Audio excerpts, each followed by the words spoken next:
আসসালামু আলাইকুম ওয়া রাহমাতুল্লাহি ওয়া বারাকাতু।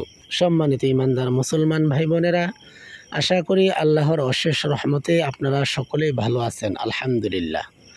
আজ আমরা স্বপ্নের ব্যাখ্যা গ্রন্থ থেকে জেনে নেব স্বপ্নে ঘুমের ঘরে মৃত নিকটাত্মীয় অথবা দূরাত্মীয় অথবা যে কোনো মানুষ পরিচিত মৃত্যুবরণ করেছে।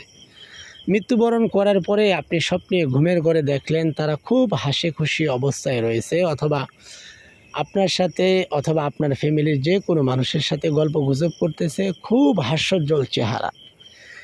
এই স্বপ্ন দেখার ব্যাখ্যা কি হবে? আসুন আমরা কিতাব থেকে জেনে নেওয়ার চেষ্টা করি ইনশাআল্লাহ। দেখুন, পরকালের বিষয়টা সকল কিছুই সত্য, মিথ্যা বলতে কিছুই নেই।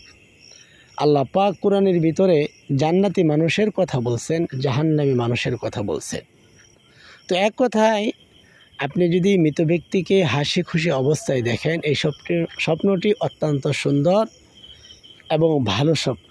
কারণ যে মানুষটা মারা গিয়েছে তাকে যদি আপনি হাসি খুশি দেখেন, বুঝে নিতে হবে আল্লাহ পাক তাকে মাফ করে দিয়ে জান্নাতের মেহমান বানিয়ে নিয়েছেন। আলহামদুলিল্লাহ, আলহামদুলিল্লাহ।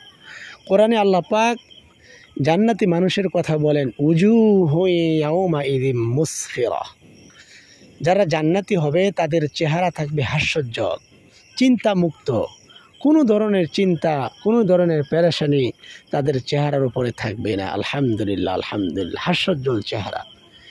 সেজন্য বোঝা গেল, যদি কোনো মৃত ব্যক্তিকে আপনি হাস্যোজ্জ্বল চেহারায় দেখেন, বুঝতে হবে আল্লাহ পাক তাকে মাফ করে দিয়েছেন।